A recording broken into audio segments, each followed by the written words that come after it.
Y el objetivo era, después de haber visto toda la plataforma de lentes, de haber visto los tipos, de haber visto debilidades, fortalezas, qué algoritmo de decisión debiéramos de seguir y para ello, pues bueno, tirarnos a la evidencia publicada. Estos son nuestros conflictos de interés. Con respecto a Bimedicontour, tenemos actividades de formación y divulgación como esta. ¿Qué es lo que hay escrito sobre la evidencia? Sobre multifocalidad. Tenemos este paper, esta revisión sistemática Cochrane, en la que yo me quedaría finalmente con esta frase.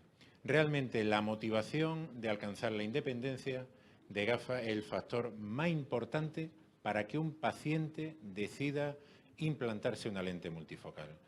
Ahí yo creo que todos nosotros tenemos bastante claro que eso es lo que quieren conseguir, la máxima independencia de gafas. Y esto es algo que a lo largo de la presentación debemos de ir teniendo en mente. En cuanto a la clasificación funcional, ya sabéis un poco cuál ha sido... Aquí, disculparme, aquí. Sí, estoy buscando el láser, aquí lo tenemos. Desde lejos hasta cerca tenemos las diferentes familias. En primer lugar, las lentes monofocales, luego surgieron las profundidades de foco extendido, trifocales y bifocales. A lo largo se van acercando más a la visión cercana en función de la adición que tengan, obviamente, y también del porcentaje de foco que den, el porcentaje de distribución lumínica que den al foco cercano, igualmente por acá. ¿Y qué es lo que estamos viendo a lo largo de este tiempo? ¿Cuál es la tendencia en el mercado? La tendencia en el mercado, fijaros que esto es exactamente igual, ¿vale? Seguimos la misma distribución, lejos, cerca. La tendencia en el mercado es que sí es cierto que empezamos con la multifocalidad en este extremo, o sea, haciendo caso a lo que nos decía la revisión sistemática Cochrane, puesto que el factor más determinante es independencia de gafas, se empiezan a generar bifocales de alta adición, pero resulta que pegamos el salto y es acá, en este otro extremo, donde están empezando a surgir las nuevas plataformas. Todas las que están surgiendo en los últimos 2 años están o bien en el campo de la profundidad de foco o bien en el de la trifocalidad, pero bajándole la adición. ¿Estamos haciendo lo correcto? ¿Esto es lo que quieren nuestros pacientes? Solamente hay un caso. Fijaros acá, una nueva lente que se posiciona justo en el otro extremo. Se va como Laudrup cuando jugaba al fútbol, tiraba el balón donde no había nadie. ¿Están haciendo esta gente lo correcto? Bueno, probablemente sería interesante que nos preguntáramos. Volvemos a la evidencia, vamos a hacernos la pregunta pico y vamos a ver qué nos dicen los metaanálisis que he publicado acerca de trifocalidad y bifocalidad. Y el año pasado se publicaron 2 metaanálisis, el de Su y el de Shen, que como comprenderéis, para un tipo de pregunta, buscar la evidencia tan determinada, pues van a analizar prácticamente los mismos trials y los mismos estudios de cohorte. Solamente el de Su añade uno, el de Brito, pero los otros son exactamente iguales. Os quiero poner estos 2 metaanálisis porque son el ejemplo de cuándo a veces la evidencia ayuda y cuándo a veces la evidencia no ayuda. Un metaanálisis es simplemente un posicionamiento en la pirámide de la evidencia que nos dice que ese estudio probablemente está llamado a tener menos sesgo que otros estudios, pero no tiene por qué decir la verdad. Un metaanálisis al final se basa, da los resultados de los estudios en los que se basan. Si los estudios tienen cierto sesgo, pueden también estar sesgados. Y este probablemente sea un ejemplo. Fijaros, ¿qué es lo que nos decía? Aparte de que estudiando los mismos estudios no coincidían. Fijaros cómo en el Forest Plot pues hay ciertas diferencias. En concreto Shen porque escoge diferentes papers que los que escoge Xu. Pero ¿qué es lo que dicen en cuanto a la visión de lejos no corregida? Prácticamente no es significativa. Fijaros como casi todos los estudios, el intervalo de confianza toca el punto medio de no efecto entre trifocal y bifocal. Realmente la heterogeneidad es baja, es menor en el de Shen, pero no hay nada que nos pueda decir realmente, no es muy significativo, aunque aquí el diamante del efecto global no toca el punto central en cuanto a cuál de las 2 lentes funciona mejor para lejos sin corrección. Para cerca, pues casi 3/4 de lo mismo. Fijaros cómo los intervalos de confianza se cruzan, incluso tocan el punto central. Y para la intermedia no encontraron, fijaros qué curioso, que no encontraran diferencias significativas en el resultado global, aunque la heterogeneidad es muy grande, o sea, los estudios ven que no tienen una homogeneidad grande, aunque sí es cierto que 3 estudios indicaron que la LISA era superior que las bifocales intermedias y 4 que Fine Vision. Realmente este es el típico ejemplo de que nos vamos a la evidencia, que buscamos metaanálisis y tampoco sacamos muchas cosas en claro. Incluso fijaros cuando habla Xu de independencia de gafas, con qué se consigue más satisfacción. Xu habla de probablemente, aunque los intervalos son enormes, esto no nos da ninguna información, un poco ligeramente superior en bifocal, y Sen en trifocal. En resumidas cuentas, la evidencia no nos ha llevado a ninguna conclusión. Bueno, pues entonces tendremos que seguir tomando decisiones, no vamos a quedar parados, ¿no? Tendremos que tomar decisiones a ver qué hacemos con nuestros pacientes. Pero realmente podríamos ir más allá de lo que estamos yendo a la hora de detectar diferencias en lentes multifocales. ¿La agudeza visual es simplemente algo que nos sirva? Obviamente no. Tenemos que ir a sensibilidad al contraste buscando toda la curva de ese enfoque. Ya sabéis que tenéis a vuestra disposición gratuitamente la aplicación que diseñamos tanto para agudezas visuales, para determinar curvas de desenfoque con agudeza visual, como en sensibilidad al contraste. Y lo que hemos hecho ha sido estudiar, bueno, lo mismo que en los test de diagnóstico se estudia área bajo la curva, hemos determinado el 0.3 logmar como base, que sería 0.5 decimal, y lo que vamos buscando es qué tipo de lente tiene más área bajo esa curva. ¿De acuerdo? Aproximadamente decimos que 0.5 es una visión útil. Y queremos buscar en sensibilidad al contraste qué tipo de lente en global nos da mayor rendimiento. Si merece la pena perder acerca, como puede ser que en algunos casos ocurra. Y luego, fundamental, el modelo teórico por un lado y la práctica clínica. No todo lo que nos dice, aunque tenemos gente brillantísima en España en banco óptico, aquí tenemos varios ejemplos, pero no todo lo que nos dice el banco óptico es la Biblia. Fijaros lo que nos decía Sabini. Sabini nos comentaba en este paper que, cuidado, la ELP puede influir en la potencia de la lente. La adición no es universal. Una adición determinada no va a ser la misma en todos los pacientes que lo implantemos. Dependiendo de dónde acabe esa lente, puede tener mayor o menor potencia. De hecho, a mayor ELP, menor potencia. Los miopes probablemente puedan tener menos potencia. Esos son los problemas que os encontráis con trifocales de baja visión o con lentes de baja visión, que las ponemos en pacientes miopes y decimos, es que no ve de cerca porque se acuerda de cómo veía de cerca. No es tanto eso, que también, sino que está afectándose en esa medida. Probablemente como recomendación, en conclusión, nos decía Sabini, ojo, probablemente a miope, decantaros por lentes de alta edición e hipermétrope importa un poquito menos. Pero es cierto esto que decía Sabini. Fijaros qué interesante. Hemos estudiado en QVision consideraciones en cuanto a ver si cada una de las lentes tienen el mismo efecto, si pueden haber parámetros en diferentes pacientes que pudieran afectar al rendimiento de las lentes. Implantamos 34 lentes Alsafit trifocal, una lente trifocal de baja adición. Y fijaros qué interesante, este modelo nos está comentando que el ángulo capa, que está ahora muy de moda en el foro Secoir, el ángulo capa preoperatorio disminuye con respecto al ángulo capa postoperatorio del paciente operado de cirugía de catarata y presbicia. Esto concuerda con algún paper publicado en concreto por Canelopoulos. Y este tipo de plataforma, cierto, hay que decir que nosotros implantamos siempre en entroportemporal, implantamos en el eje 0-180, pero sistemáticamente veis cómo la lente queda con un ligero desplazamiento temporal. Si nos vamos a la lente, consideraciones especiales, ¿qué nos estamos encontrando con respecto a estos pacientes? Pues que pacientes que estamos viendo, los que tienen mejor rendimiento, están asociados a pacientes que tienen menor potencia corneal y mayor longitud axial. Esto sabemos, desde el paper que publicó Sagrer, que esos pacientes en concreto, que tienen poca potencia y mayor longitud axial, son precisamente pacientes miopes. O sea, que lo que nos encontramos en clínica no está en concordancia con lo que nos decía Sabini. Esto debe de ser continuamente estudiado para realmente ver qué influencia, qué parámetros en los pacientes puedan verse afectados en cada una de las lentes. De hecho, hemos creado un modelo de predicción para ver qué parámetros pudieran decirnos antes de implantar la lente qué pacientes pudieran tener mayor visión cercana en función de cada parámetro en concreto en el rendimiento de cerca. Hemos llegado a determinar al menos estos tipos de parámetros. En esa fórmula sería la potencia corneal, el descentamiento temporal y astigmatismo irregular. Y fijaros qué curioso, como a menor potencia tendríamos menor rendimiento de cerca, pero con un ligero descentramiento temporal, no mucho mayor de 0,2 milímetros, pudiéramos encontrarnos con un mejor rendimiento de cerca y con un menor astigmatismo irregular. Lógicamente no implantamos con astigmatismos irregulares mayores de 0,30 micras.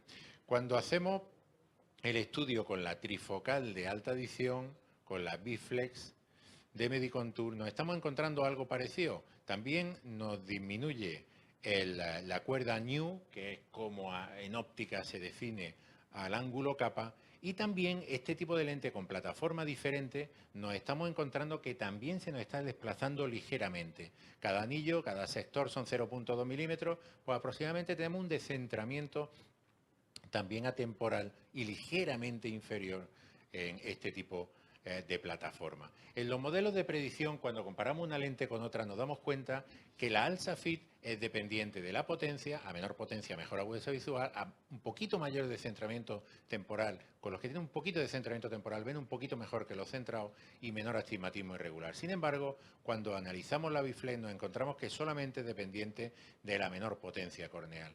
Queremos decir que, en conclusión, esta lente sería menos dependiente de otros parámetros como en concreto esta lente trifocal de baja adición nos estamos encontrando. Sí nos hemos encontrado que no para cerca, pero el ligero descentramiento temporal de la Biflex nos da una mejor área bajo la curva en la visión intermedia, que precisamente es la que tiene un poquito de menor distribución lumínica. Ahí podéis ver comparando esas curvas, y es donde nos hemos dado cuenta que efectivamente cuando comparamos unos pacientes con otros, esos parámetros se veían alterados. Bueno, y ahora la almendra. Como una lente que nos estaban diciendo que era bifocal, ahora nos vienen a decir que es trifocal. ¿Esto qué es? ¿Marketing o es evidencia? Evidencia salida de óptica. No hemos parado de preguntarle a esta gente y al final se lo hemos podido sacar después de hacerle el tercer grado. Es tan simple como lo que estáis viendo. ¿Cómo una lente bifocal puede convertirse en trifocal? Es una pregunta que os lanzo. ¿Cómo se puede convertir una bifocal en trifocal sin que cambie en ningún momento el patrón difractivo de la lente? Pues de una manera mucho más simple de lo que nos creíamos. Estaba ahí delante y no nos estábamos dando cuenta. Cambiando la curvatura del anillo central.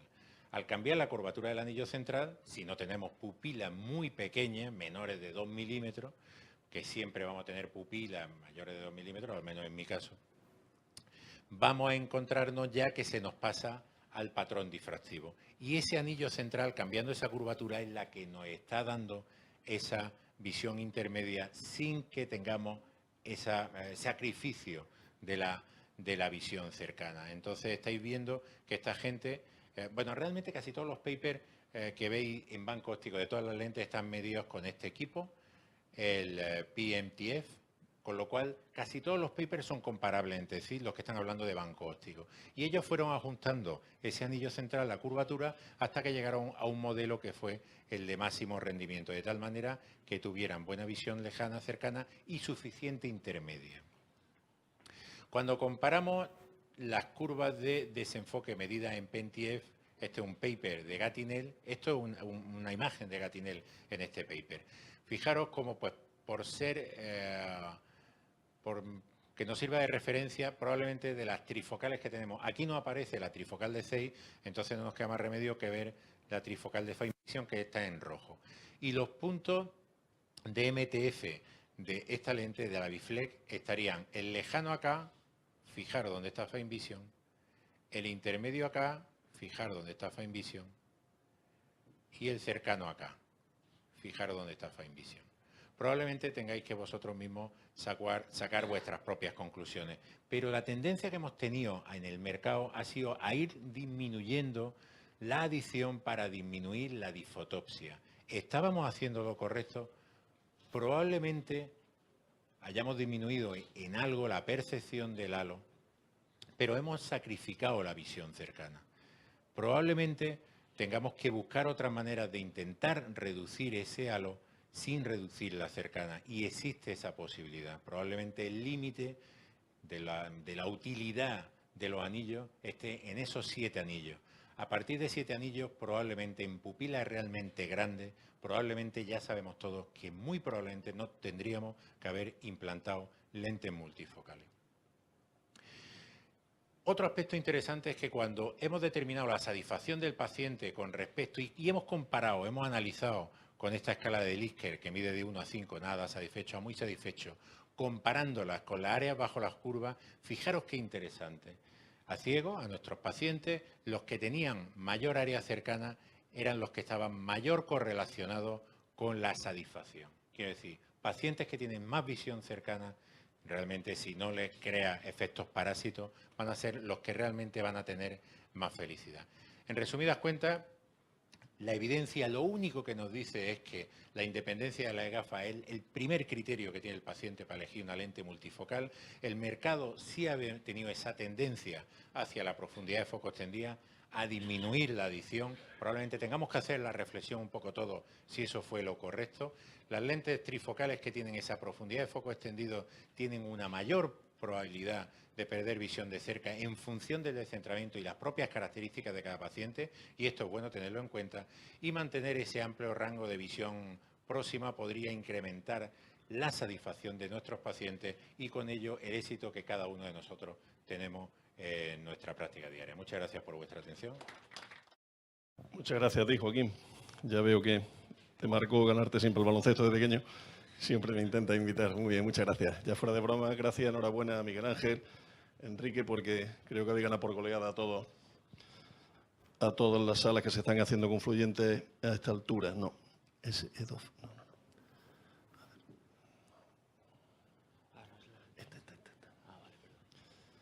Bueno, me comentó Joaquín la opción de hablar en este caso de las lentes ahora mismo llamadas EDOF. Y vamos a intentar, bueno, dar un pequeño resumen. No creo que sea un gran experto, pero al menos voy a contar mi experiencia. Hoy en día, creo que se han estado hablando, que hay diferentes tipos de lentes. Me hablaban en psiquiatría cuando yo estudiaba de pequeño en la Facultad de Granada con Joaquín, que cuando hablamos de conductivismo, relativismo, el tema de la psicoanálisis, cuando hay tantas corrientes porque ninguna funciona bien, del todo. Entiendo que cuando hay tanto portfolio hoy en día de lentes multifocales, porque no hay ninguna que nos dé absolutamente toda la garantía. Las monofocales, obviamente, son un gol estándar que todavía, aún así, muchos pacientes prefieren. Acomodativos, la eterna utopía. La refractiva, solamente una nítida visión un punto, pero por lo demás vemos que los que son más frecuentes los fenómenos disfotóxicos. Lentes bifocales, que se quedan en una mala visión para el siglo XXI de distancia intermedia. Trifocales, que van muy bien, pero no son tan exigentes en cuestión de calidad del paciente. El foco continuo transicional que ha sacado la Casa Oste es una mezcla entre una lente de profundidad de foco que con tres distancias vamos a encontrar una buena visión. Y por último, las que vamos a tratar hoy, las lentes con ampliación de profundidad de foco. La importancia de la visión intermedia hoy en día, yo creo que de perogrullo todo el mundo sabemos que es importante, aunque el paciente, bajo mi punto de vista, siempre exige ver bien de lejos, después bien de cerca y después visión intermedia. Es decir, es importante, pero no es claramente la trascendental. Hoy en día las lentes trifocales no son completamente recomendables, pasando a veces como una monofocal, un intento de lo bueno de la monofocal como la mejor opción. Trifocales suelen ser las que presentan a priori mayores fenómenos ópticos después de las refractivas, que hoy en día creo que ya no se implantan. Y lo ideal que sería pues, proporcionar buena visión a diferentes distancias, manteniendo los fenómenos ópticos. Esa es la lente prototipo. Lentes de profundidad de foco hay muchísimas en el portfolio hoy en día, podemos unas cuantas, las más frecuentes, las que más conocidas están ahora en el mercado, lo que intentan ofrecer una buena calidad en todas las distancias, con una mejor sensibilidad del contraste y con una disminución de fenómenos fóticos, aunque haya un peaje en este tipo de lentes. Las lentes denominadas intentan proporcionar, como hemos dicho, un rango extendido de visión óptima con respecto a las monofocales, y la idea es conseguir un rango continuo de distancia sin saltos que mantenga los fenómenos fóticos al mínimo y además nos permite un mayor sector de población quizás que los trifocales como tal. Es decir, si podemos pensar a lo mejor en el rango de pacientes target, podríamos encontrar a lo mejor un mayor número para este tipo de pacientes que para la trifocal, sabiendo lo que la trifocal nos va a ofrecer en lo bueno y en lo malo. Existen principalmente diferentes formas de conseguir este rango extendido. Uno de ellos, acercar los focos de la lente de tal forma que no exista un valle en la agudeza visual entre ellos mismos, como puede ser la lente Symphony, que se autodenominaba como EDOF, no es mi concepto, pero bueno, luego la lente Comfort, jugar con la aberración esférica, con las diferentes zonas refractivas de la lente, como hace la Mini World Ready, o como hace jugando con otras lentes, las Felicidades, que no voy a decir nombre comercial porque todavía no han sacado al mercado, y hablar, bueno, con lentes con pequeñas aperturas tipo ley, en la cual nos va a dar una profundidad de foco a nivel de visión cercana. La telara, no tengo experiencia, lo único, bueno, estaba hablando de un diseño difractivo que corrige la aberración cromática, en cierta forma, quitando el diseño, es una manera de trabajar parecida a la que conocíamos con Symphony. La lente Comfort, para mucha gente se puede considerar también una lente DOF, nos da una curva de desenfoque y la sensibilidad del contraste que comparada con monofocal podemos ver que es bastante buena respecto a la monofocal, pero obviamente en visión cercana se queda un poquito corta respecto a sus contrincantes como puede ser la lente trifocales o difractivas. La familia Saviol podemos encontrar que son lentes que, está aquí, cuya única diferencia, las dos tienen un elemento interno en la parte central asférico, con la diferencia que aquí complementa la parte segundo anillo central amplio difractivo para ser una lente monofocal en la periferia, en este caso solamente asfericidad en el centro y en el resto es monofocal o refractiva. La lente unida a una pequeña máscara circular, como sabéis, basada en el Canra, con pequeña apertura podemos producir un incremento de la profundidad de foco. Y otras lentes que hoy en el mercado, como puede ser la criba, la lente ajustable a la luz, bueno, hay muchísimas que hoy en día se están sumando. La idea, y lo cierto, es que todas las casas comerciales, digamos, de uno o de otro tipo de baremo, están incluyendo en su portfolio una lente de profundidad de foco. Las que están por venir, y no puedo hablar, tengo el placer de participar en estos dos tipos de estudios, pero Alcon ya va a presentar la suya en breve, Technics también, y Physio próximamente el año que viene también presentará su lente de profundidad de foco extendido. La Technics Symphony, que fue la primera, digamos que fue la madre que acuñó este nombre, y la cual todos nos basamos, se supone una tecnología, y eso está claro, una tecnología difractiva que corrige aberración cromática y con una mayor profundidad de foco. La MTF obtenida por una distancia 50 kb, la calidad óptica in vitro es bastante buena. Nosotros tenemos experiencia personal, trabajamos mucho con Symphony en el estudio pre-market y tuve el placer de compartir con el doctor Alfonso. Encontramos una buena agudeza visual de lejos, una buena agudeza visual intermedia y obviamente caía en la visión cercana. La predictibilidad de los resultados refractivos buenos, la calidad era buena, pero bueno, hicimos, en nuestro caso, en nuestra serie de pacientes, encontramos una buena sensibilidad al contraste, hicimos 2 estudios fueron publicados, tanto comparando con Fine Vision como PanOptic, y encontramos una sensibilidad al contraste, tanto en fotopia como en mesopia, comparable a la ofrecida con la lente trifocal. En caso de la alometría, también era muy similar a las otras lentes trifocales, pero además tenía cómo coger a la visión cercana, con lo cual hoy en día no es una lente que nosotros tengamos como la principal a la hora de utilizar a nuestros pacientes, que además vengan indicados como lente para profundidad de foco porque no acepte una trifocal. Donde estoy trabajando ahora, y estamos terminando un estudio para la Casa SIFI con 20 pacientes, la lente Mini World Ready, es la única que me voy a permitir extenderme un poquito más, Joaquín. Se trata de la primera lente multifocal progresiva esférica precargada, con un diseño que aumenta la profundidad de foco para generar un foco continuo. La idea es conseguir, por proceso de ingeniería por frente de ondas, que se aumente esa profundidad de foco, generando una multifocalidad para corregir la presbicia. La tecnología está basada en 2 descubrimientos. A través de la periferia pupilar se sabe que los fotones de la luz no incrementan la intensidad de la retina, pero se reducen la calidad de imagen. Y en cambio de todo sabido que la aberración esférica, cuando inducido solamente en la zona pupilar, va a incrementar la profundidad de foco para corregir presbicia sin que afecte la visión nocturna. Tenemos que repasar unos conceptos para entender bien este tipo de lentes. Sabemos que la aberración esférica es la diferencia de potencia entre la zona central y periférica, haciendo que toda luz obviamente no se focalice en el mismo punto, que la córnea, como bien sabéis, está compuesta por 2 tipos de potencia dióstrica, con 2 superficies esféricas prolaptas que inducen en su sumatoria a una aberración esférica positiva que se mantiene a lo largo de la vida, que el cristalino tiene 2 superficies esféricas que induce una aberración negativa, pero que se va a invertir con el tiempo y que, por tanto, va a disminuir la calidad óptica del ojo. La aberración esférica se puede inducir en la parte central de la pupila y aumentaremos, por tanto, la profundidad de foco que corrige las presbicias sin afectar la visión nocturna. 3 conceptos que son importantes y creo que en este tipo de lentes siempre hay que tener claro. La acomodación va a ir disminuyendo con la edad, la convergencia se va a mantener con el tiempo y la miosis se va a aumentar con la edad. Es decir, son lentes que a lo largo del plazo nos van a servir de ayuda para que consigamos una mejor visión cercana, que puede ser el único pequeñito punto débil que tiene esta lente. ¿Cómo funciona MiniWell? ¿Cuál es su anatomía? Pues tiene 3 zonas ópticas con diferentes zonas de transición, en la cual aplicamos aberraciones esféricas. La óptica progresiva de una zona central de 1, como vemos, una segunda de 2 y una tercera de 3 que funciona como refractiva o monofocal. Aquí vemos cómo se produce la extensión de los focos, combinando las aberraciones de la zona primera y de la zona segunda.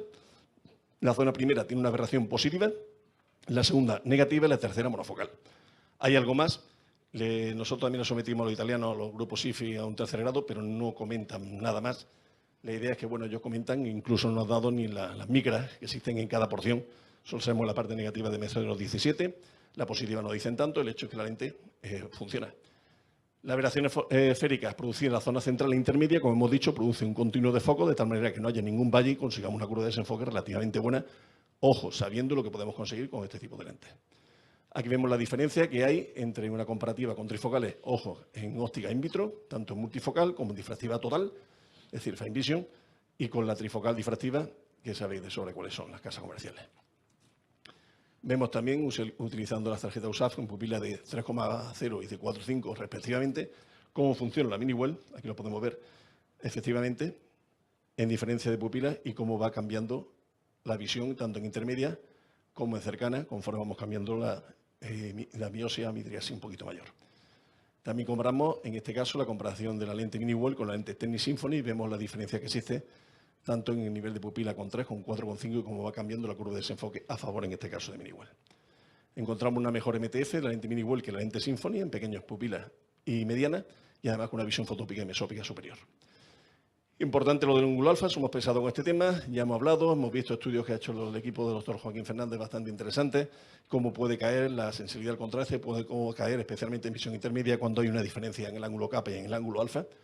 Vemos que el ángulo alfa es importante verlo porque es como vamos a encontrarnos la lente después de una vez implantada. Es decir, predecir, mejor dicho, dónde va a quedar la lente una vez que queda en el saco capsular, si está completamente centrado o descentrado, nos va a prevenir de problemas y descontentos. Un buen centrado de lente, o como bien sabía, es crítico, disminuye la función visual, sobre todo en multifocales difractivas, y siempre que esté un poquito más alejado del eje óptico, sabemos que hay diferencias dependiendo del anillo central, Fine Vision un poquito menos que PanOptix, pero bueno, nos puede permitir cierto rango, pero nunca podremos excedernos. Vemos que el ángulo alfa, como es lógico, si es pequeño, no va a hacer que el ángulo visual pase a través del centro, si un poquito mayor, va a hacer que pase por el lateral. Bueno, pues se ha demostrado con tratamiento con pequeño descentramiento y TIL, la lente mini-well ready, que se mantiene con pequeños valores de TIL, con lo cual va a poder aguantar un poquito mejor este tipo de sorpresa refractiva.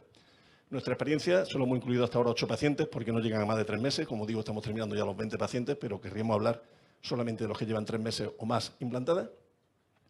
Se valoran agudezas visuales en visión lejana, intermedia y de cerca, monocular y binocular, asimismo con y sin corrección. Se valoran también la curva de desenfoque binocular, sensibilidad al contraste en diferentes condiciones fotópicas, en la alometría y cuestionario de satisfacción. El equivalente esférico medio que se trató, el equivalente medio que conseguimos con el ojo izquierdo y las agudezas visuales binoculares medias, encontrándolo un índice de discriminación medio prácticamente con una lente monofocal bastante satisfactorio. La curva de desenfoque que hemos encontrado, tenemos que hablar de que estos resultados son, según el estudio, para pacientes con el target en 0, con lo cual hemos visto que tienen unos resultados muy buenos en curva de desenfoque en visión lejana, visión intermedia, un poquito más pobre en visión cercana. Lo que es en nuestra práctica, no en pacientes a nivel de estudio, lo estamos yendo a un target de la primera lente negativa, es decir, que se queda el paciente menos 0,4, menos 0,5. No vemos que caiga la visión lejana y, en cambio, la visión cercana nos está dando muy grata sorpresa con un índice muy bajito de fenómenos fóticos. En experiencia, y partiendo, vuelvo a repetir, en pacientes que íbamos a 0, con lo cual en el cerca baja, el paciente está contento, pero tiene que utilizar, en el caso de 3/4 de los pacientes, visión cercana para letra pequeña. Y a veces sí no hemos encontrado alguna molestia al cambiar los pasos de iluminación.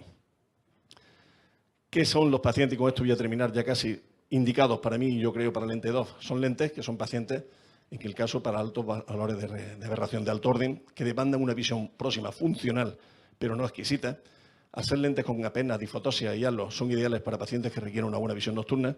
Este bajo valor de los halos hace que estas lentes puedan ponerse en pacientes que tengamos una patología retiniana controlada y que sepamos que no vayamos a evolucionar, o en glaucomatosos también, en los cuales no nos atrevemos con lentes trifocales a implantar. La visión social sin gafas es buena en todas las distancias. La visión de lectura, en caso ahora que estamos planteando pacientes con una micromonovisión en los dos ojos, es bastante aceptable. Hay una pérdida de contraste bastante baja y tiene mucho menos efectos fóticos, como hemos comentado. Si hablamos, como titulamos la charla, de las fortalezas, y ahora estoy hablando en general de la lente 2, frente a monofocales, obviamente, que encuentra una mejor visión óptima. Frente a multifocales, disminución de fenómenos fóticos y una mayor sensibilidad al contraste, especialmente frecuencias medias y altas. Y fortaleza frente a la trifocal, que tiene una visión mucho más exquisita en visión lejana, mejor calidad visual en intermedia con pupilas grandes, menos efectos fóticos y obviamente es menos sensible a los descentramientos. Como debilidades, la mayor desventaja de este tipo es la visión cercana hoy en día. con respecto a bifocales y trifocales, porque no son lentes adecuadas, pacientes que tengan una exquisitez en su visión próxima. La sensibilidad al contraste es algo menor que en monofocales, pero obviamente mejor que en multifocales. Y obviamente estamos empezando, ha habido un abanico y tendremos que seguir avanzando en el estudio de este tipo de lentes. Muchas gracias a todos. Muchas gracias a todos por recibirme aquí en su país. Vamos a hablar fundamentalmente de dos temas. Uno es cómo aprovechamos la esfericidad corneal para mantener la multifocalidad, y la otra, lo que hablábamos antes de por qué los pacientes miopes no ven tan bien con un lente multifocal. Este primer tema, entonces sabemos que la córnea es esférica y produce una aberración esférica. Hacemos una aberrometría y encontramos que tenemos una cierta cantidad de aberraciones y ya tenemos más o menos definido en cuáles pacientes no debemos colocar un lente multifocal, ya sea por las aberraciones totales o por el coma, el trefoil, el cuadrafoil, el quitofoil y el ángulo capa, que sí varía de acuerdo a cada tipo de lente. Pero ¿qué sucede con la esfericidad? La esfericidad es la única aberración que es simétrica. Vemos como no va en el centro, en el punto cero, porque es simétrica en todas sus direcciones. Para recordarnos, la aberración esférica va a depender de la esfericidad. Acordarse que un círculo, los rayos que vienen más periféricos van a producir un ángulo menor y van a hacer que esos rayos se enfoquen en una posición más anterior. A eso se le llama una aberración esférica positiva, y todo lo que quede por atrás va a ser una aberración esférica negativa. Sabemos que para que todos los puntos enfoquen el mismo punto ocupamos más o menos una esfericidad de 0,50 y que la córnea más o menos tiene la mitad, que es de 0,27. Entonces, vamos a irnos centrando en este cuadro, en la parte central, entender que la esfericidad es de menos 0,27 y que la aberración que inducen es positiva, o sea que los rayos periféricos todavía se enfocan un poquito antes.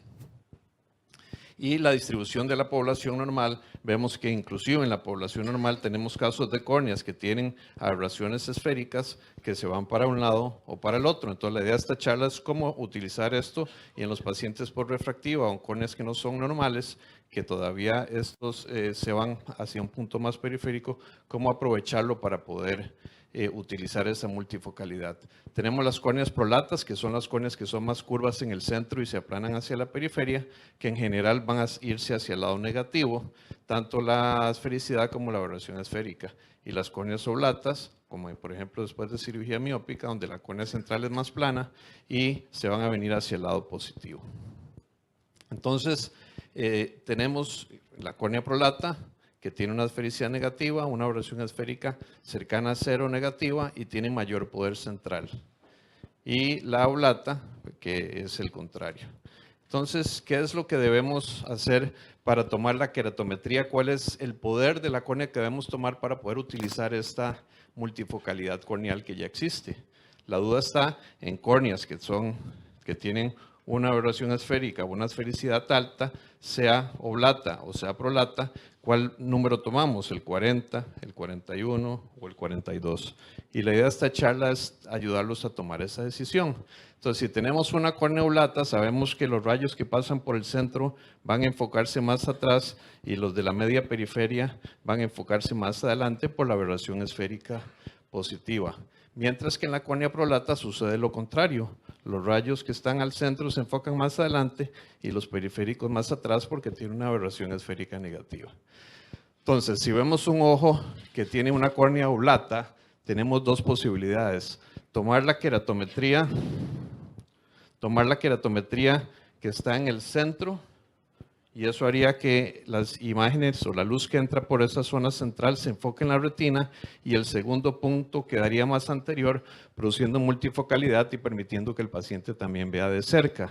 Mientras que si tomamos la queratometría de una zona más periférica, esa zona se va a enfocar en la retina, pero los rayos centrales se van a perder en el infinito. Entonces, en las córneas oblatas, lo ideal es tomar la córnea más apical, la córnea más central. Por eso es que en los pacientes operados de cirugía refractiva miópica, normalmente toda la vida decíamos, busquen el topógrafo, la K más plana, la K más apical. En el caso de los operados de cirugía hipermetrópica, queratocono o córneas que sean aberradas de esta forma, sí tenemos las dos posibilidades también. Si tomamos la córnea central, como en el caso de la oblata, la córnea periférica se enfocaría detrás de la retina, y por el contrario, si tomamos la acá en una zona un poco más periférica, vamos a permitir que permanezca la multifocalidad. Entonces hay que diferenciar. En la córnea oblata, lo ideal es buscar la acá más apical, y en la córnea prolata un poco más medio periférica. Teníamos un video aquí, no sé si va a correr porque...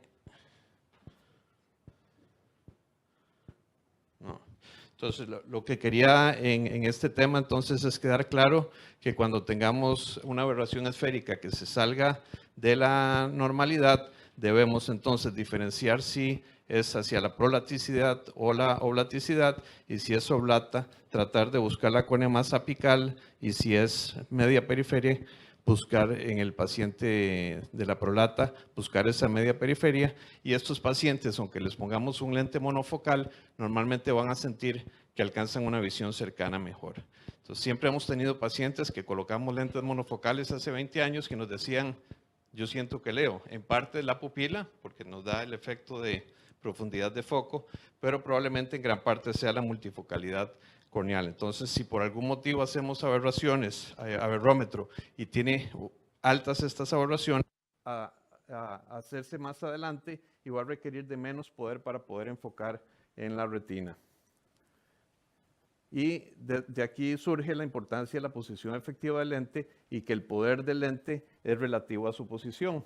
Mientras el lente lo pongamos más adelante, va a ocupar menos poder; mientras lo coloquemos más atrás, va a ocupar un mayor poder, y por eso las constantes de lentes van aumentando conforme la posición del lente va más atrás. Un lente de cámara anterior tiene una constante más baja porque ocupa menos poder, y un lente más atrás necesita una constante más alta. Pero ¿qué sucede si un mismo lente de un mismo poder lo colocamos más adelante o más atrás? Si lo colocamos más atrás, va a tener mayor poder que el requerido. Si lo colocamos más adelante, va a tener menor poder que el requerido. Entonces, lo mismo sucede cuando estimamos la posición efectiva del lente para cualquier tipo de noción que estemos relacionando o que queramos corregir, tanto para el poder esférico del lente, que es en lo que normalmente lo utilizamos, como en la toricidad. O sea que si el lente queda más adelante o más atrás, vamos a ocupar mayor o menor poder de esa toricidad en el lente, pero también en el poder de adición. O sea, un mismo lente que tiene 4 dioptrías de adición en el lente, dependiendo dentro del ojo, si es colocado más adelante o más atrás, va a tener mayor poder o menor poder dentro de ese ojo.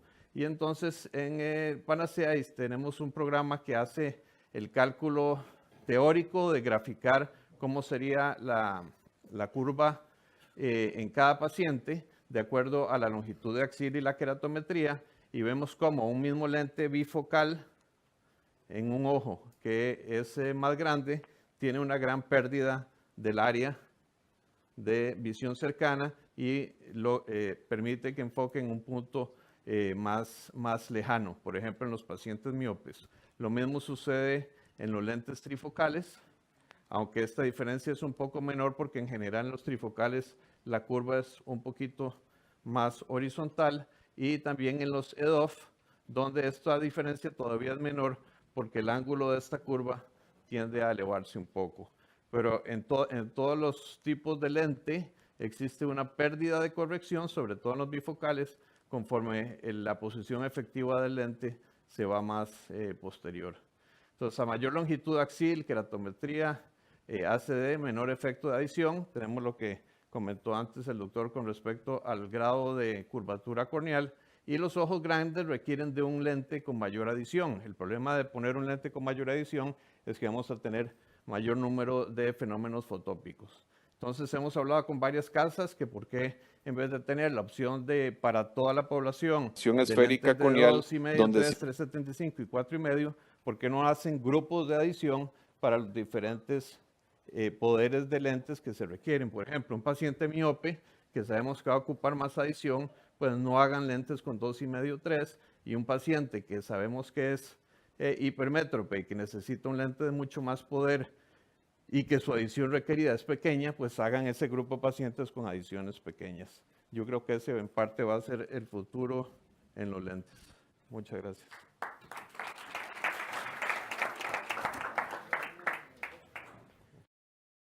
Buenas a todos. Muchas gracias, el doctor Fernández, por la presentación. El placer es mío y muchas gracias a Avi por la invitación a este evento. Hoy mi papel aquí es hablaros de cómo hemos cambiado en estos últimos años y cómo la forma en la que hemos cambiado nos ha llevado a tener nuevos productos que garantizan la mejor satisfacción de nuestros pacientes. Vamos a hablar, por tanto, de calidad de fabricación y cómo evaluamos la misma. Este es el conflicto de intereses en los 12 meses previos. Hay 3 factores principales que determinan el éxito con una lente intraocular multifocal. El primero de ellos es el diseño. El primero de ellos es el diseño. El diseño teórico, debemos tener un buen diseño teórico que garantice el rendimiento que estamos buscando. El segundo punto es la fabricación. Y la fabricación a veces es como entrar en una caja negra. Nosotros podemos tener un diseño que nosotros trasladamos al mecanismo de fabricación y obtenemos un producto. Y ese producto no siempre tiene por qué cumplir exactamente las especificaciones de ese diseño. Y de eso es de lo que vamos a hablar. Y por último está el paso más importante, que es la caracterización. Nuestra capacidad de determinar cómo es de fiel el diseño al producto fabricado es el que nos va a llevar finalmente al éxito. En los años 80, en la década de los 80, yo acababa de nacer, no tengo experiencia, alguno de vosotros seguro que tiene más experiencia que yo en este aspecto, pero bueno, para eso está la bibliografía, para rebuscar en qué momento estábamos, cuáles eran nuestras preocupaciones. Y en la década de los 80, lo que más preocupaba al cirujano de segmento anterior era encontrarse una sorpresa refractiva.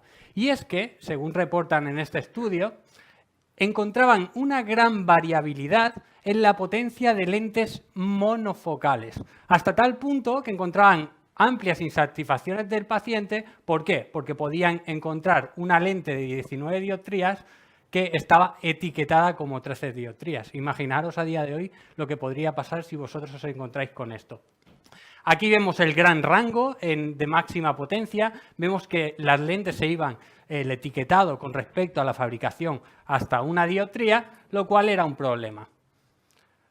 A día de hoy nos encontramos con un nivel de exigencia mucho más amplio. No es tolerable que encontremos, evidentemente, un error de fabricación en una dioptría. Esto ya está regulado y tenemos la normativa internacional que determina cuál es el rango de las lentes en torno a la tolerancia de fabricación, pero les pedimos más, queremos más. Queremos, por ejemplo, según determina Koch en esta última editorial, a la hora de calcular la potencia de una lente intraocular, queremos que disminuyan los pasos de las lentes para intentar ser más precisos y queremos que las lentes vengan etiquetadas exactamente con la misma potencia que tienen en la fabricación. ¿Por qué? Porque eso nos permitiría desarrollar fórmulas, ecuaciones exactas y con ello creemos que mejoraríamos la precisión en los resultados. Pero ¿podemos hacerlo? ¿Podemos exigir a la fábrica, a la industria, que nos diseñe lentes con tal precisión, que nos asegure que la potencia que nos viene en el etiquetado es la potencia que tiene la lente? Bueno, estas son las tolerancias que marca la normativa internacional en función del rango de la potencia. Podéis ver que se admite una tolerancia, es decir, un error de fabricación de hasta 0,3 dioptrías en un rango de 0 a 15, de 15 a 25, 0,4. Incluso en lentes de 30 dioptrías se pueden ir hasta 1 dioptría. ¿De acuerdo? Estamos desarrollando longitudes, fórmulas, ecuaciones, ojos cortos, y luego nos encontramos que puede ser que la lente realmente se vaya a 1 dioptría. Pero, ¿cómo surge? ¿Quién dice que las tolerancias que se le tienen que permitir a la fabricación son estas? Bueno, las determinamos en un estudio, por ejemplo, que se realizó en el año 96. Lo que se hizo es enviar las mismas lentes a distintos fabricantes, de los más importantes y más avanzados, y midieron las mismas lentes. Y obtuvieron una variabilidad en el proceso de medida, ya no de fabricación, sino de medida. Y esa variabilidad en el proceso de medida es la que llevó a determinar, oye, no podemos exigir tanto a un fabricante cuando los instrumentos que tenemos para determinar esa potencia no nos permiten alcanzar tal precisión.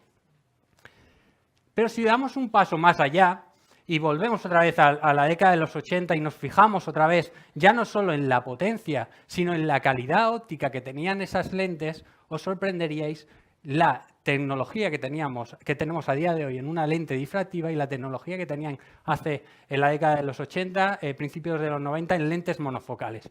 Y es que se encontraban, estamos hablando de la resolución que alcanza la lente, se encontraban una gran variabilidad, aquí tenéis la media, y luego el valor mínimo y máximo, en torno a la calidad óptica de lentes monofocales. Fijaos que incluso aquí, por ejemplo, en la resolución habían valores desde 43 pues hasta 313, algo que a día de hoy tampoco es tolerable. Y eso son números, no los vais a entender, pero las imágenes sí que las vais a entender claramente. Si nosotros cogemos un objeto, por ejemplo el USAF, y transmitimos ese objeto a través de la lente y recogemos la imagen, cómo se forma la imagen, podemos ver cómo esa óptica degrada la imagen.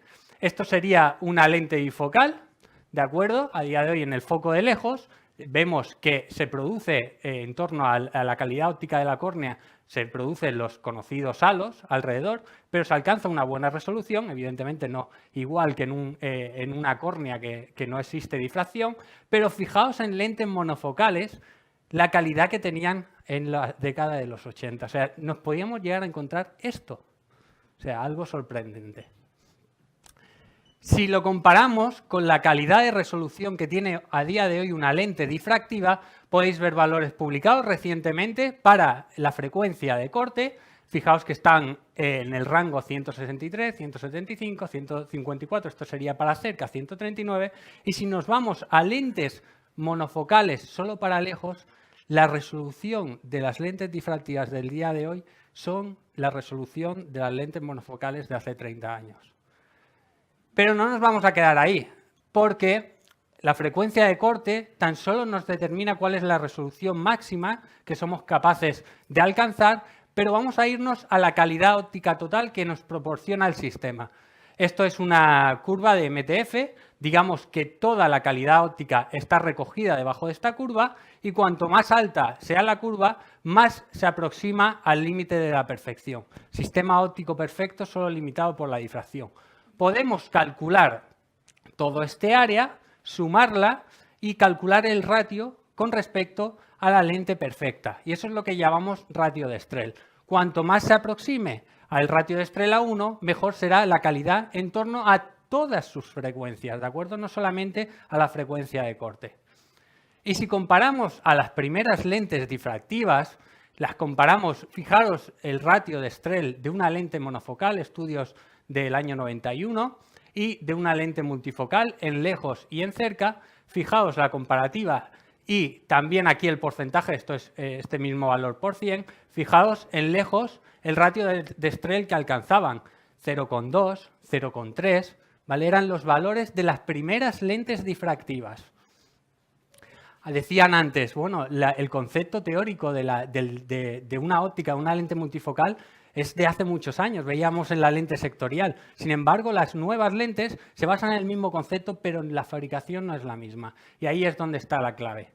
Aquí tenemos comparativa, estudio de Holliday, fijaos entre 0,2, 0,3 era lo que veíamos antes, otra lente del 91 difractiva, 0,26 en lejos, esta era refractiva, perdón, 0,26, 0,42.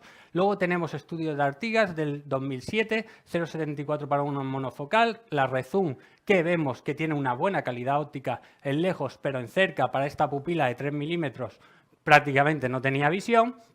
Y luego tenemos una Restor, 0,45, 0,40 en cerca. Fijaos el cambio de aquel origen de la difracción y de las lentes difractivas que hemos pasado de esos 0,2, 0,3 que teníamos a un 0,59 en lejos, 0,47 en cerca, que es lo que tiene la lente Biflex de Medicontour. ¿Cuál es ¿Cuáles son los criterios que determinan que deben cumplirse las lentes? Bueno, la normativa internacional ya recogen cuáles son los criterios de calidad óptica que tiene que cumplir cualquier lente difractiva y la diferencia entre ese diseño teórico y esa fabricación no se tiene que ir el 70%. ¿Cómo se caracteriza esto? Pues la industria, algunos en la industria incorporan nuevos mecanismos para garantizar esa fabricación, como el PNTF, en Medicontour. Cada una de las lentes que llegan a vuestra oficina, todas han sido pasadas por un banco óptico para garantizar que cumplen los requisitos mínimos de calidad. Y eso es importante que lo sepáis, porque todas las lentes por todos los fabricantes no son iguales si los criterios de caracterización no son los mismos. Tenemos otros instrumentos para medir también esa calidad en el proceso de fabricación, de la industria Trioptics, que puede medir múltiples lentes a la vez. Y luego tenemos tecnologías de caracterización de superficie que permiten no valorar cuál es la calidad óptica, sino cuál es el perfil exacto de la fabricación y de esa forma tomar decisiones en el proceso de diseño, ¿de acuerdo? Que sería la parte más compleja y más ciega hace unos años. Aquí tenemos el MarSurf, es un profilómetro también, el de Sensofar, son tecnologías muy caras. Estas no se utilizan durante el proceso de caracterización tras fabricación, pero se utilizan desde el diseño hasta los primeros prototipos. Y la idea general, al final de esta presentación, que quiero que os llevéis a casa es que las lentes difractivas de día de hoy no son las lentes de hace 20 años, de hace 10 años. Han cambiado, aunque las lentes sean las mismas, los procesos de fabricación mejoran y por eso las lentes cada vez, aunque las etiquetas sean las mismas, las cajas sean iguales, las lentes cada vez tienen una mejor calidad óptica. Y con eso termino la presentación. Muchas gracias. Bueno, buenos días. Muchas gracias, Joaquín, porque sin tu invitación probablemente no me hubiera metido tan de lleno en este tema. Y bueno, hay ponentes de mucha experiencia, como el doctor Alfonso, que acaban todas sus presentaciones y me llama la atención hablando del material, ¿no? Porque son lentes que efectivamente van a estar muchos años en el ojo del paciente y quizás es un tema al que debemos dar importancia. Yo no tengo ningún conflicto de interés y las referencias que voy a tener he intentado que tampoco, cosa que es bastante complicado en este tema. Los materiales son unos polímeros con una pureza, una fabricación, y investigando un poco, a lo mejor suenan estos ciclistas en la SCRS, es una fábrica que hace los materiales en los cuales se basan la mayoría de lentes. De hecho, veréis que las hidrófilas casi siempre comparten el mismo polímero, cosa que yo no sabía hasta ahora. Al final, hablamos mucho de lentes hidrófilas y hidrófobas, pero ¿qué significa eso? Una lente hidrófoba, la característica hidrófila, es que se puede diluir en agua y la hidrófoba no. Pero los materiales no son blanco o negro. Hay muchos materiales intermedios, por ejemplo, un jabón que tiene una parte hidrófoba y una parte hidrófila. Esto es lo que vamos a hablar en esta charla. En concreto, una forma de medirlo es depositar una burbuja de agua y según el ángulo que haga con el material, veremos si es más hidrófila o más hidrófoba. Y aquí empezamos ya a entrar en materia cuando ponemos lentes hidrófilas y hidrófobas supuestamente y vemos que hay un gradiente, pero que no son tan diferentes. Aquí me he permitido hacer una pequeña guía y me ha costado, la verdad, conseguir los datos de todas estas lentes. He hablado con las casas comerciales y al final os destaco unas características. Las lentes hidrófobas no son igual de hidrófobas. Veis en el porcentaje de agua que admiten que tienen un grado de hidrofilia diferente, porque son al final mezclas de polímeros que uno es hidrófobo, otro es hidrófilo, incluso en la distribución del material puede ser diferente. Eso hace que con diferentes polímeros tengamos diferentes índices de refracción y en consonancia diferentes números de AVE. Con lo cual, dentro de que las lentes hidrófilas, fijaros, los diferentes fabricantes tienen el mismo material fabricado por Benz y con el mismo índice de refracción y número de AVE, las hidrófobas, sin embargo, son diferentes. De esto vamos a ver que luego tiene sentido, incluido el modo de fabricación. Pero no me quiero ir a la teoría, que al final somos oftalmólogos, y voy a ver las implicaciones clínicas de todos estos aspectos teóricos. En primer lugar, la implicación óptica. Hay un metaanálisis bastante bien hecho, homogenizando las técnicas que se han empleado y los resultados son bastante aplastantes. Las lentes hidrófobas tienen mayor straylight, está bien explicado por las partículas pequeñas y grandes que tienen en su interior y veis aquí las diferencias significativas a favor de la mejor calidad óptica de las lentes hidrófilas. No llega a suponer tanta mejoría como para reflejarse en una línea más de agudeza visual, pero buscándole alguna coherencia con esta fórmula publicada, podríamos asimilarlo a 2 décadas de envejecimiento en calidad ocular. O sea que me parecía algo importante a señalar. Otra cuestión de implicación óptica es que las lentes hidrófilas, por el material, tienen mejor memoria. ¿Eso qué significa? Que, bueno, ya sabéis que hay que formarlas para introducirlas en el ojo y cuanto antes recuperen su forma y más fielmente la recuperen, menos aberraciones van a tener. Con lo cual, las lentes hidrófilas vemos que tienen mayor nobleza en ese sentido, vuelven antes a su posición original, a su forma original. De hecho, fijaros este estudio, como las lentes hidrófilas respecto a las hidrófobas no tienen pérdidas si al contraste a la hora y eso, pues lógicamente, es por este comportamiento en el desplegado. Luego tiene implicaciones el desplegado a nivel quirúrgico, que es diferente, pero aquí hablamos de óptica. Como siguiente aspecto práctico, biocompatibilidad uveal. Esto, para centrarnos, es durante la cirugía de catarata, esa entrada de macrófagos y otras células inflamatorias que tenemos por esa otra barrera hematoacuosa. Ya sabéis que con las lentes antiguas se generaban reacciones, con las lentes modernas menos, pero es en las hidrófilas en las que vemos que se relaciona con una menor inflamación y un menor depósito de cuerpo extraño en la lente. Pero, yendo un poco a la práctica, busco un estudio que es en ojos con uveitis, que quizás es el segmento de ojos donde más nos puede importar esto. Vemos que la diferencia no es tan grande y, sobre todo, que luego pagamos el precio de una opacidad capsular posterior mucho mayor y mucho más anticipada. Con lo cual, lo cogería yo con reservas. La biocompatibilidad capsular, quizás más importante, está relacionada con las células epiteliales subcapsulares. En la cápsula posterior, cuando migran, hacen la opacidad capsular conocida. Y en la anterior no migran, no tienen esa capacidad esas células, pero sí pueden hacer una metaplasia y una fibrosis, con lo cual podemos ver estas fimosis capsulares. Y aquí todos los estudios coinciden, hubo aquí una explosión de estudios en el 2002 en que hay menor migración y menor metaplasia con las lentes hidrófobas, con varias teorías que luego vamos a hablar. También es importante decir que, aunque a veces hablamos blanco o negro, este es un estudio con lentes Acrisoft que se ve que sí que hay migración sobre la cápsula anterior en hidrófobas. Y por eso es importante recordar que aquí hay un gradiente entre lentes hidrófilas y hidrófobas, pero que no hay blanco o negro. La opacidad capsular posterior probablemente es lo que más evidencia científica tiene a su favor. Yo creo que todos estamos de acuerdo. Hay 3 metaanálisis, el último de una calidad excepcional. Y bueno, todos coinciden que menor incidencia de YAG y de opacidad capsular posterior en las lentes hidrófobas. Entrando un poco al detalle, hay muchísimas causas, algunas conocidas, otras probablemente desconocidas. Lo que todos estamos más de acuerdo y la evidencia lo soporta es que el factor independiente es más significativo, es el reborde cuadrado. Y aquí es importante decir, en contra de lentes hidrófilas, que como tienen un 25% de agua en su composición, ese reborde es más difícil que haga ese salto, ¿no?, tan marcado. De todas formas, en los estudios, incluso las PMMA y las hidrófobas, se igualan la opacidad capsular posterior una vez que se les pone el borde cuadrado. Respecto a la opacidad capsular posterior, 2 pequeños detalles para que veáis. Que con diferente polímero, como es la lente Acrisoft y Tecnis, aunque tengan plataformas de borde cuadrado más o menos similares, vemos que la que es más hidrófoba para lo bueno, para el YAG, y luego veremos que para lo malo, para el glistening. Y dentro de lentes que hemos visto que tienen el mismo material, vemos que la plataforma también es importante. Aquí vemos los ápticos en plato, que como no hacen un borde tan abrupto, por más que tenga un borde cuadrado, pues las células van a tener más facilidad, lógicamente, para pasar. Y vemos en este estudio que la opacidad capsular posterior exige YAG mucho más en las plataformas de plato hidrófilas. Incluso, mirando el gráfico y mirando otros estudios, a 4 años es comparable la opacidad capsular posterior, el YAG que nos obliga a hacer de este tipo de plataformas, aunque sean hidrófilas, debido al borde cuadrado y a la disposición de los ápticos, comparándola con lentes hidrófobas conocidas. Siguiente propiedad biológica importante de los materiales, la adhesión. Los materiales hidrófobos se adhieren mejor a la fibronectina, que es una proteína de la matriz extracelular que se encuentra flotando en la cámara anterior, y adhiere por un lado la lente y por otro lado la cápsula. Con lo cual, es importante para que no pasen células a la cápsula posterior, la teoría del sándwich de Linola, pero además sobre la rotación.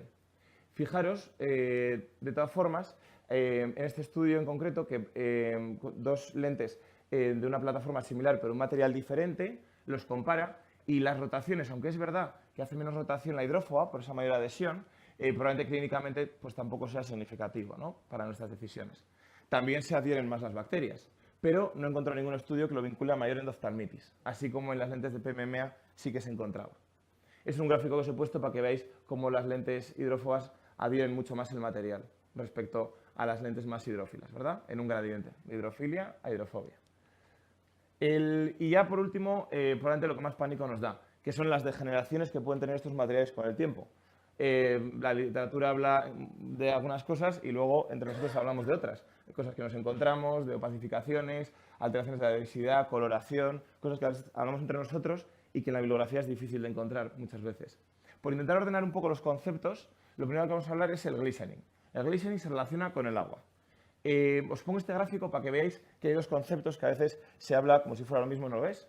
Esta es una lente hidrófoba, seca, un poco humedecida y hidratada. Veis que se ha formado aquí una opacificación superficial y otra en la densidad de la lente. Pues son dos cosas diferentes y conviven, y hay que entenderlas que son diferentes. Una es de superficie, se denomina surface scattering por consenso, y tiene que ver con la separación de fase entre agua y la lente, y por otro lado, con que la superficie de las lentes hidrófobas, como generalmente no vienen humedecidas, al humedecerse cambian un poco su estado, se hacen más rugosas, como podéis ver respecto a las hidrófilas, y ahí bueno, pues pueden asentarse diferentes proteínas, ya la propia rugosidad, bueno, pues son indicadores de mala calidad óptica, se puede meter agua, y bueno, pues ahí se produce un scattering de superficie. Pero por otro lado, hay unas vacuolas dentro del propio material que se deben a, bueno, partículas de agua, que por fenómenos de temperatura y humedad y cambio de estado, pues se crean ahí dentro, en el interior del material. También se ha estudiado de una manera prospectiva muy bien diseñada su relación con la medicación para el glaucoma. Para que entendáis bien que el glistening es meramente agua, este estudio me parecía muy bonito porque sacaba esas lentes del medio acuoso, las deshidrataba y veis que las lentes vuelven a estar tan transparentes como hidrófilas en su condición. El glistening está en la literatura vinculado sobre todo con lentes hidrófobas a Krzyzov.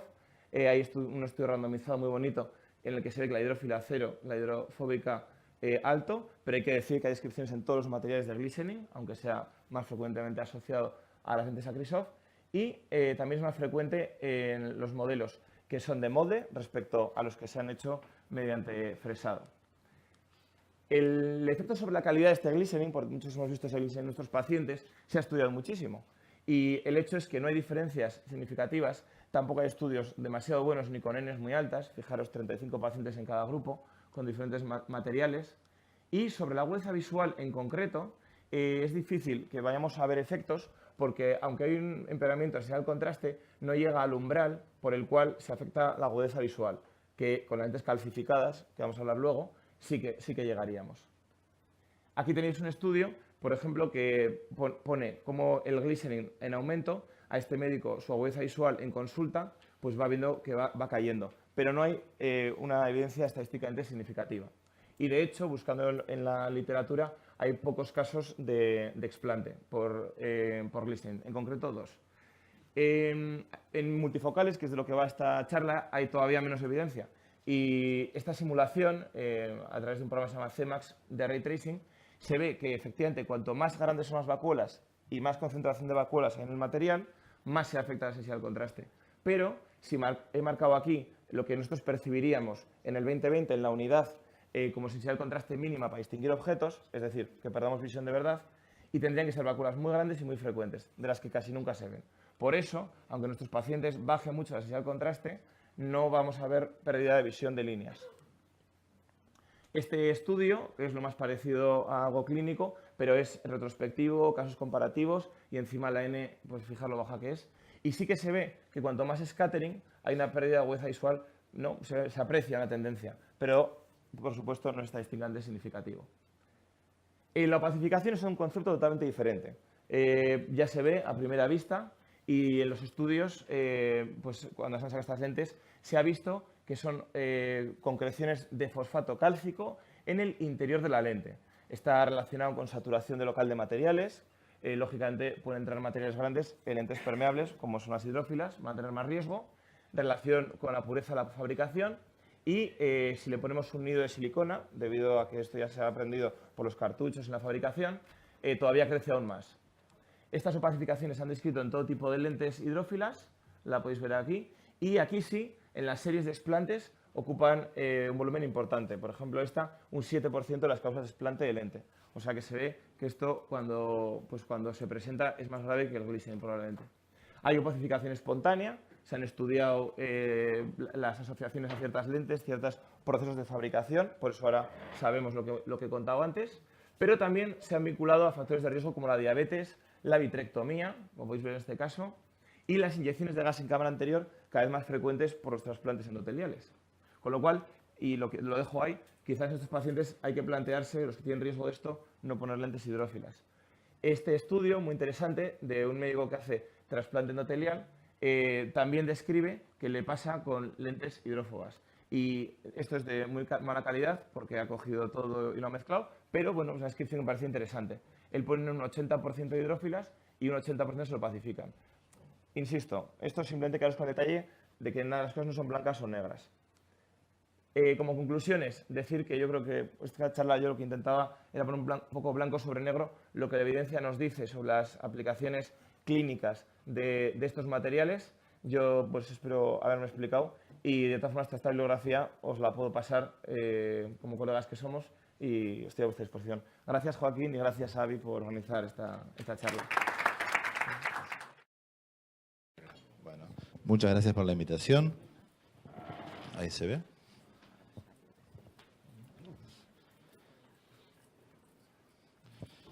Bueno, ahora, como ya estoy un poquito más viejo, hay cosas en oftalmología que me divierten, hay cosas que están buenas o que me sorprenden, y hay cosas que son lindas de usar. Bueno, estos lentes cumplen todas las normas. Ya no es tan sencillo que algo me sorprenda, pero desde que lo estoy usando, la verdad que la satisfacción es plena. No tengo intereses comerciales, pero me encantaría tenerlos. Gracias a la gente de Avi que nos ha traído. Y bueno, vamos a hablar de los lentes Add-on, ¿sí? Puntualmente está toda la gama ahí, pero nosotros vamos a hablar de lo que son los multifocales.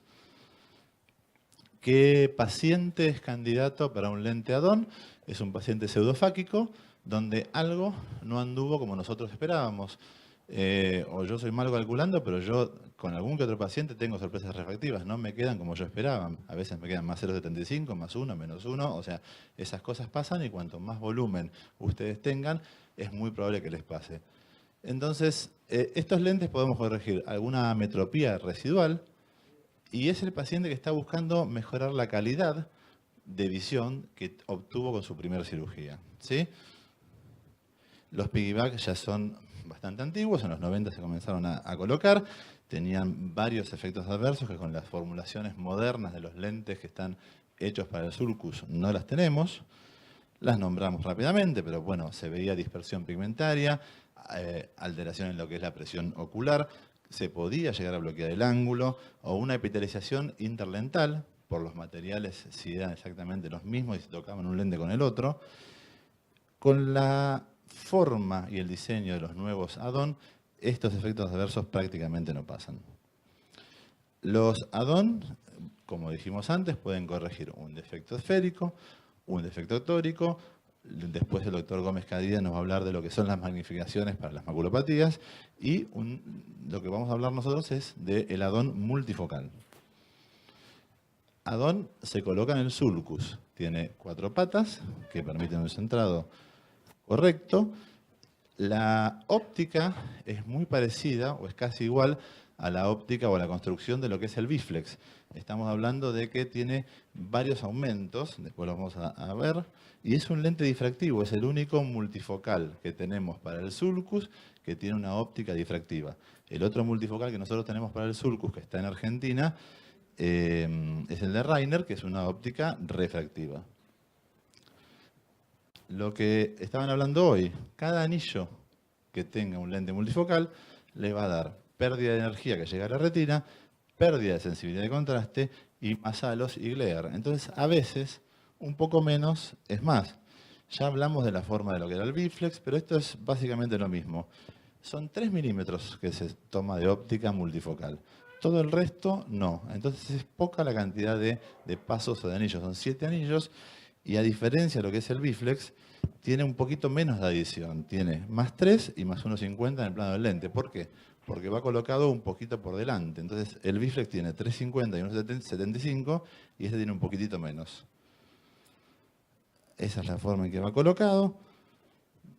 ¿Sí? Y tenemos, al menos en Argentina, de parte esférica desde +5 a -5, y a eso le suma el multifocal. Entonces el paciente queda con un -1, hay una fórmula que está en internet que es muy sencilla, se coloca un -1 con un multifocal. Esta es la plataforma para calcularlo, y esto es cómo se coloca. Hasta yo lo puedo poner, es muy sencillo de poner. El único recaudo que tienen que tener, tienen dos marquitas que no se ven demasiado. Acá están, ¿ven? Esta y esta. Son las marcas de posición. Si ustedes saben que esa marquita le queda a la derecha, la que es distal, y a la izquierda, la que es proximal a ustedes, saben que está bien colocado. Pero después se coloca como cualquier otro tipo de lente. Entra por incisión pequeña, entonces podemos hasta aprovechar el astigmatismo residual que le quedó al paciente si queremos modificarlo. El inyector es muy amigable, es muy sencillo de colocar. Ahí yo voy despacito por el tema de las patitas, de las ápticas. Y si ustedes se fijan, vamos despacio, las dos primeras ápticas casi siempre se colocan solas. Realmente, de los métodos que tenemos para corregir un defecto residual, es uno de los más fáciles. Es mucho más fácil hacer esto que sacar un lente y colocar otro. Es mucho más rápido. Y realmente los resultados que tenemos son fantásticos. No pasa nada si se capsulotomía hecha porque se puede poner arriba.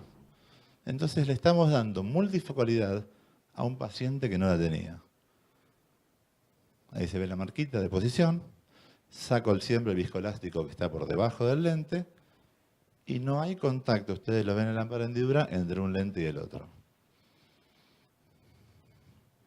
Entonces, la indicación es corregir un error esférico o no, y a ese paciente darle multifocalidad. También, esto no lo he hecho nunca, pero está enunciado que se puede poner en recién nacidos, o sea, con un lente primario del VAG y un add-on con más o menos aumento que se puede llegar a cambiar con el tiempo. O sea, es sencillo sacarlo, es sencillo colocarlo. Nuestras indicaciones, o sea, nuestro trabajo no es muy grande, tenemos 50 ojos hechos. Nosotros operamos un solo ojo, operamos solamente el ojo no dominante, que sí tiene que tener o no defecto residual esférico, y no lo indicamos en pacientes con más de 0,75 de astigmatismo.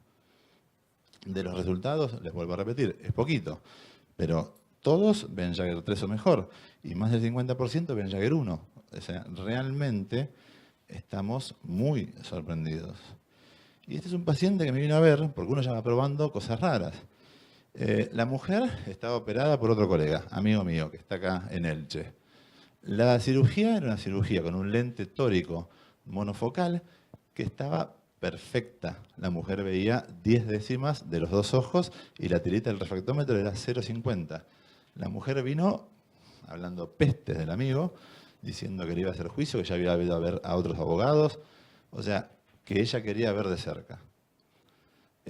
Si ustedes ven el astigmatismo que tienes, 4 dioptrías de un ojo y 2,82 del otro. ¿Qué hago?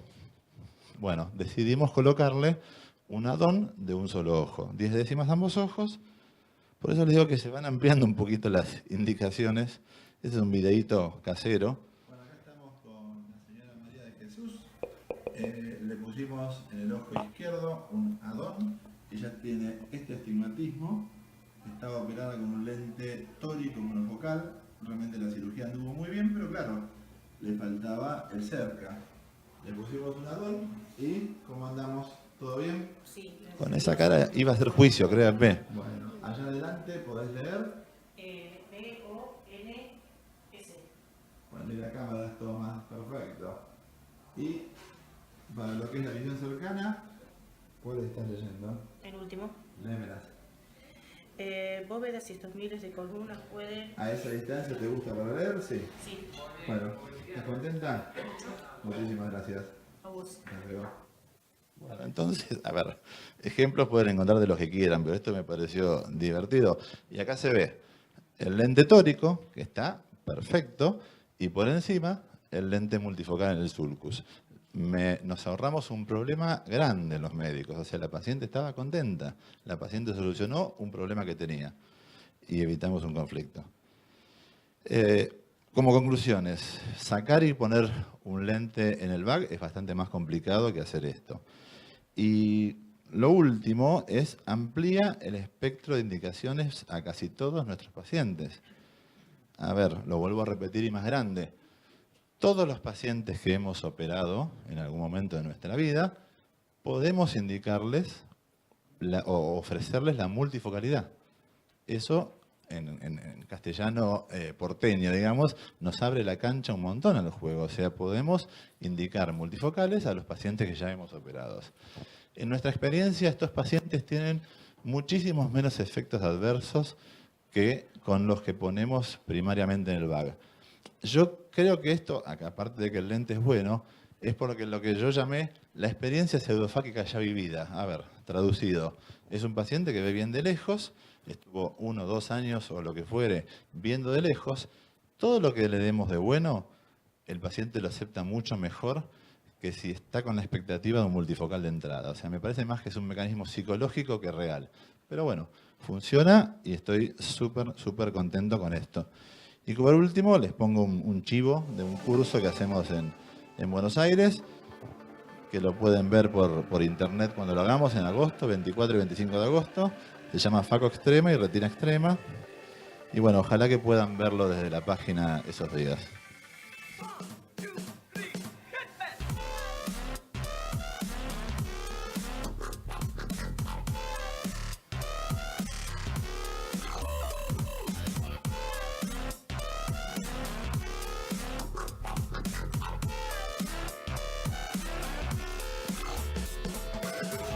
Muy bien.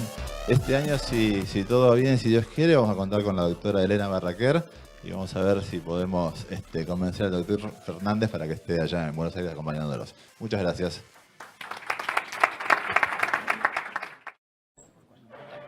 Bueno, en honor al tiempo, gracias Xavi y gracias Medicontour. La idea es hablar de este lente, es un lente nuevo, que es el lente de Scarriot. Y sepan que es un lente que yo creo que cada vez más ustedes por ahí o los retinólogos lo van a usar cada vez más. Se usa para la degeneración macular relacionada con la edad, se usan degeneraciones secas. Y sepan, una pequeña introducción de esto, que es la principal causa de ceguera legal en países desarrollados. El 90% de las degeneraciones maculares son secas y el 10% solo son húmedas. Estadísticamente, la degeneración macular en Europa, que estamos acá en el año 2010, había 2 millones de personas que tenían degeneración macular. Esperamos para el 2035 que haya 3.100.000, un aumento del 52%. Fíjense en China, esperamos, ahora hay 3.390.000, se espera 8 millones de personas. ¿Cómo es la prevalencia global de la degeneración macular y su proyección para el 2020 y para el 2040? Sabemos que para el 2020 el 8.7% de la población mundial va a tener degeneración macular, distintos tipos de degeneración macular. ¿De cuánta gente estamos hablando? Estamos hablando de 196 millones de personas. Y en el año 2040, casi 300 millones de personas. Esto fue publicado en el Sunset Global, que es una de las revistas más importantes de clínica médica. Esto lo puse, que también es parte del estudio. ¿Cuáles son los países que más tienen degeneración macular? Primero los asiáticos, después los europeos y después los hispanoparlantes. ¿Qué opciones terapéuticas tienen hoy los pacientes que tienen una degeneración húmeda? Hay un montón de tratamientos con drogas antiangiogénicas. ¿Qué tratamientos tienen los que tienen una degeneración seca? No hay tratamientos, hay múltiples opciones terapéuticas y como se dijo antes en este curso, cuando hay múltiples opciones terapéuticas, ninguna es muy buena. ¿Por qué? Porque son costosas, porque no son reversibles, porque afectan el campo visual, porque afectan la visión de lejos. Entonces, ahora salió algo nuevo que es el lente de Scarriot. El lente de Scarriot es un lente, como dijo el doctor Balvecchia, son lentes de soporte, van en el sulcus. Por una incisión de 2.2, es una cirugía fácil y segura. Se hace con una pequeña incisión, no produce disminución del campo visual. No afecta la visión de lejos. Es independiente del tipo de lente, es decir, el paciente al ser pseudofáquico, no importa qué tipo de lente tenga. Sí, y lo más importante, es reversible. Y es accesible, ¿no? ¿Cómo funciona el lente? Que por ahí es lo más difícil de entender a veces. Es un lente con un diseño bifocal, que en la zona central tiene un diámetro central de 1.5 con 10 dioptrías. Y toda la zona periférica es ópticamente neutral. Por eso funciona con un bifocal. ¿Cuáles son las características de este lente? De implantación en el sulcus, tiene 4 ápticas flexibles. Las ápticas hacen que no le permiten la rotación, tiene un diseño cuadrado, la óptica es convexa cóncava, es de material hidrofóbico, pero eso ya lograron todos. ¿Hay seguridad en este tipo de lentes? Hay más de 4.000 lentes add-on que ya fueron implantados. Es un lente seguro. Les puse el artículo para que sepan. Y para explicar el funcionamiento, cuando uno está en miosis, ¿por qué el paciente mejora la visión cercana? Cuando el paciente está en miosis, todos los rayos convergen hacia el centro del lente, hacia el +10, y eso produce que sobre la fobia se amplifique la imagen. ¿Cuánto se amplifica la imagen? Un 2.2. Entonces, el paciente de cerca le mejora la lectura. Pero ¿qué pasa en la visión?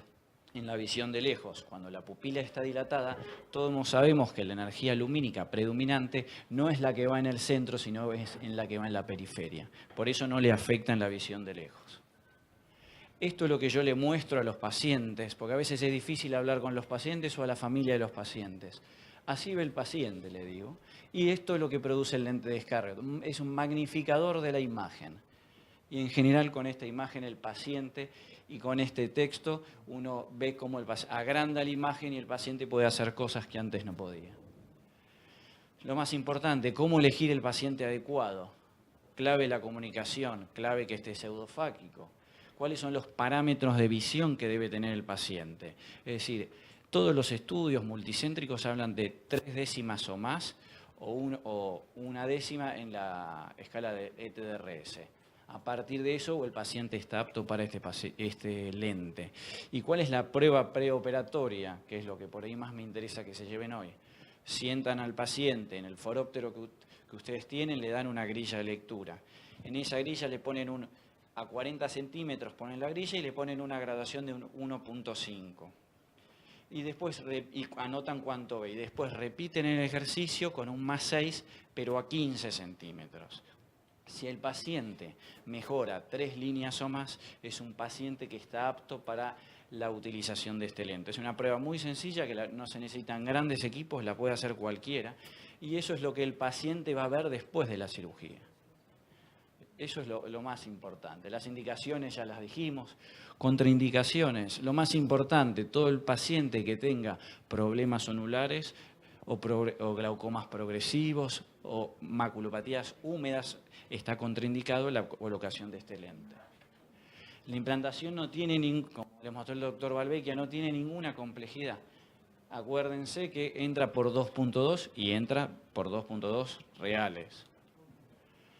El entrenamiento es mandatorio, es decir, ¿qué produce este lente? Produce un cambio en la distancia focal.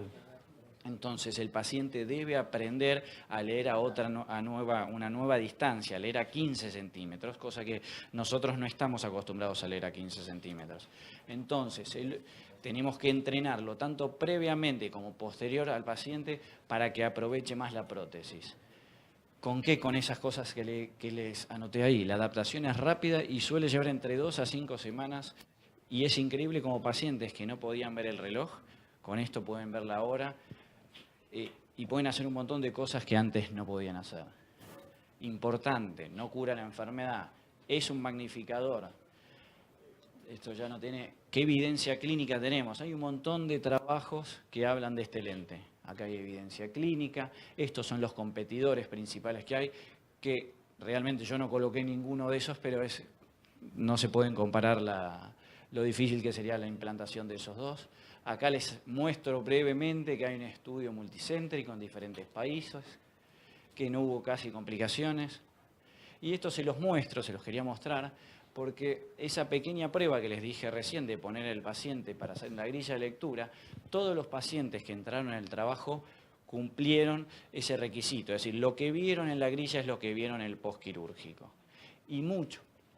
mucho, se habla de hasta de un 20%, mejoraron aún más con el paso del tiempo.